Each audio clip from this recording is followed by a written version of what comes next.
यहाँ उपस्थित सभी विद्वज्जन, संगीत के जिज्ञासु, कला मर्मज्ञ, सभी को मेरा नमन, वंदन, अभिनंदन। इस सुंदर आयोजन के लिए विशेष रूप से मैं जगत गुरु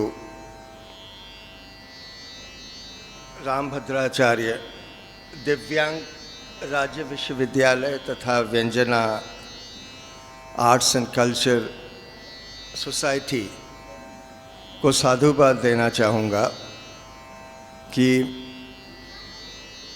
हमारे भारतवर्ष की जो पद की परंपरा है, काव्य की भी परंपरा है और गेय पद की जो परंपरा है, जिसमें संत तुलसीदास प्रमुख अग्रणी है और हमारे जीवन दर्शन, हमारी कला, हमारी संस्कृति, हमारा आध्यात्म सबसे जुड़े हुए हैं। तो तुलसीदास जी को मात्र समझना, गाना नहीं, हमें हमारे रोम रोम में वो बस जाना है। और ये इतना आसान काम नहीं है। तुलसीदास जी की जो थाती है, जो काव्य परंपरा है, और साथ साथ हमारे भारतवर्ष का दर्शन, आध्यात्म, संस्कृति, जीवन दर्शन एक साथ ये जो समग्रता है,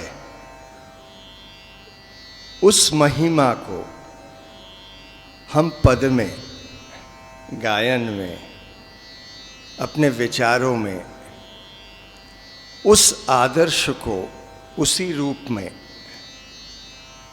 उतारना इतना आसान नहीं है। क्योंकि मैं एक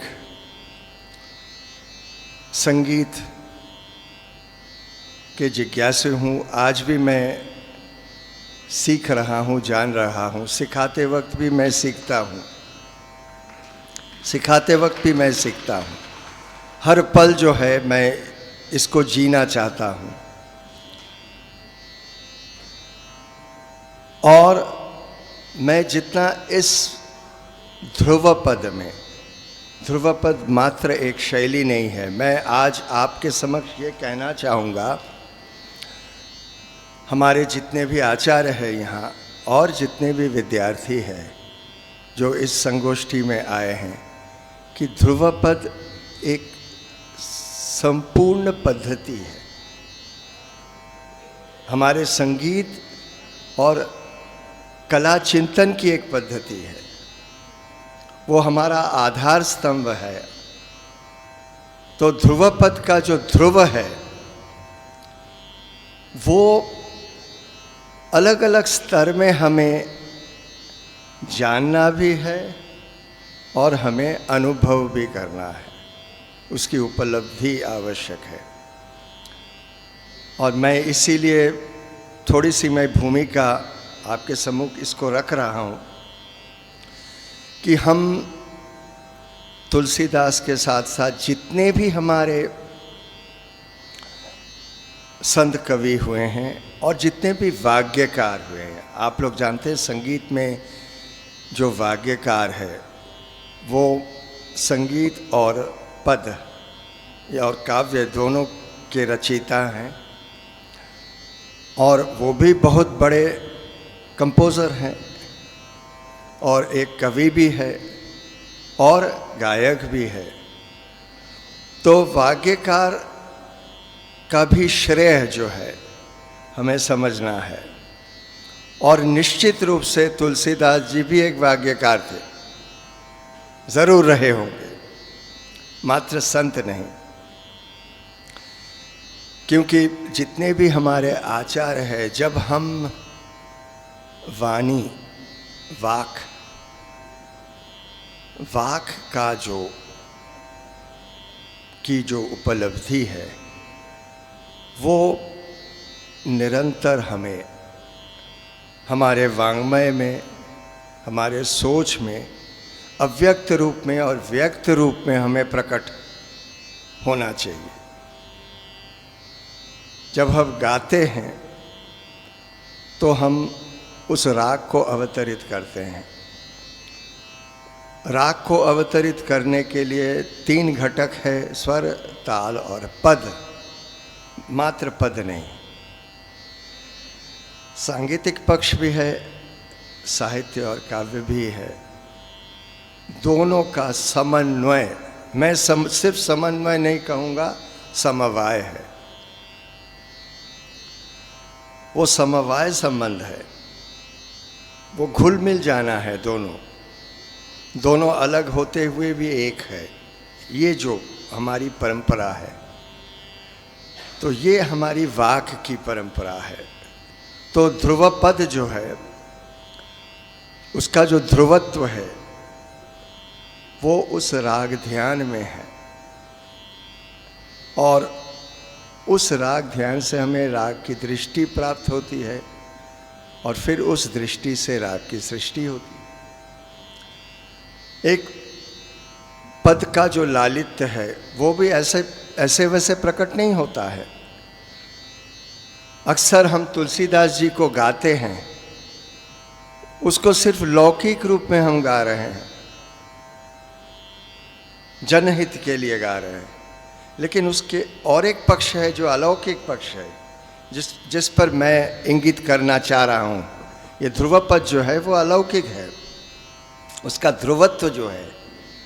कोई भी पद हम जब गाते हैं, और अगर वो संत कवि का हो, तो काव्यगत और सांगीतिक दोनों पक्ष ठोस होना चाहिए, क्योंकि वो हमें वाक के उस स्तर तक पहुंचना है, वैखरी से आगे बढ़ना है। मध्यमा पश्यंती, और जो परावाक है, परावाक की जो उपलब्धि है, वही परम पद भी है। हमारे आचार्यों ने उसे परम पद कहा है। जो परावाक है वो परम पद है।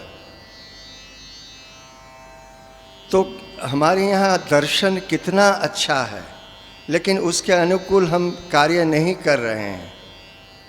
तो लौकिक अपनी जगह ठीक है समाज में, उसकी अवधारणा जिस रूप से हम एक सहज रूप से हम उसको समझ रहे हैं, लेकिन जो अलौकिक स्वरूप है उसमें तपस आवश्यक है, तपना पड़ेगा, एक एक स्वर को समझना पड़ेगा, उसकी जो बारीकियां हैं, जो सूक्ष्म रूप है, जो सूक्ष्म स्वरूप है।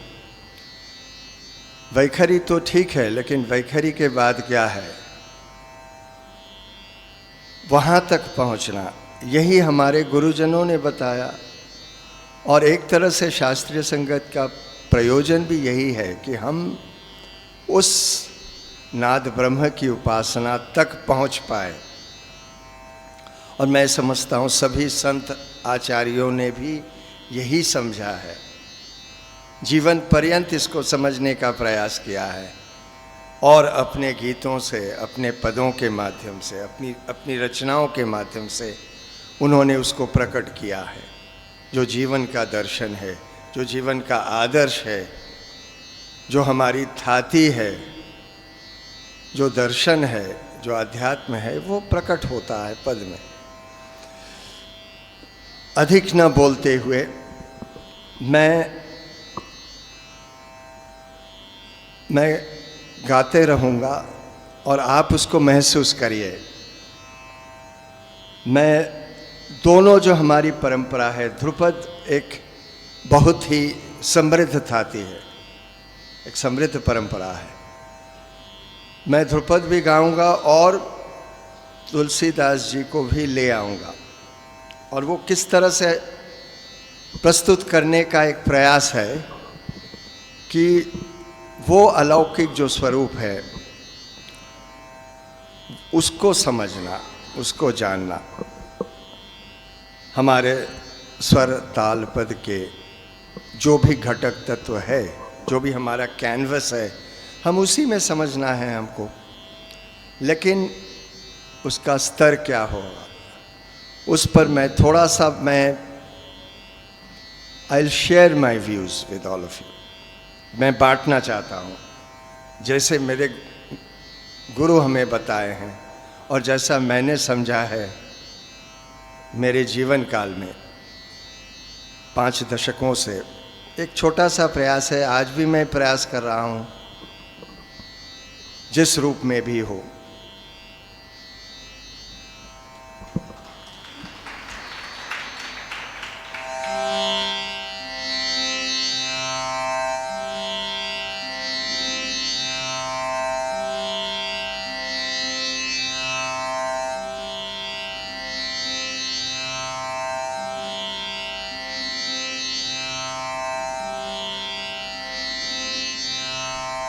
तुलसीदास और राम अभिन्न है।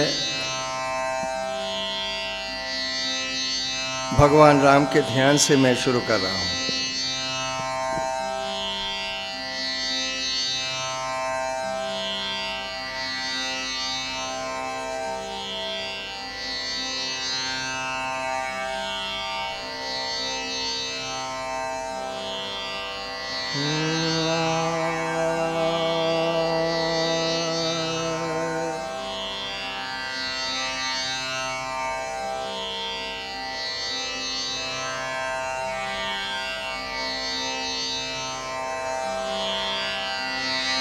कान पूरा सुनाई दे रहे हैं?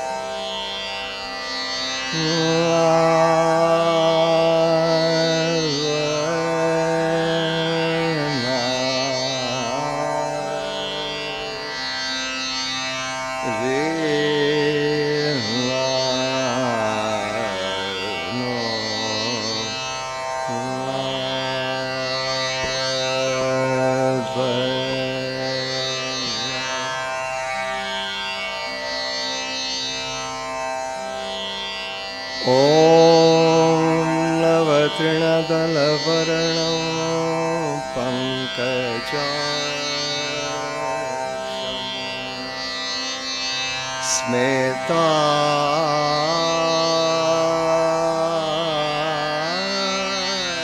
स्मितास्यं करधृत शरचा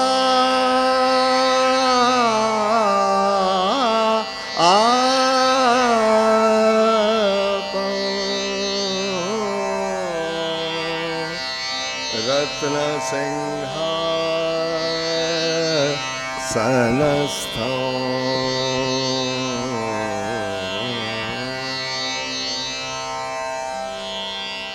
शिरसि मुकुट शोभौ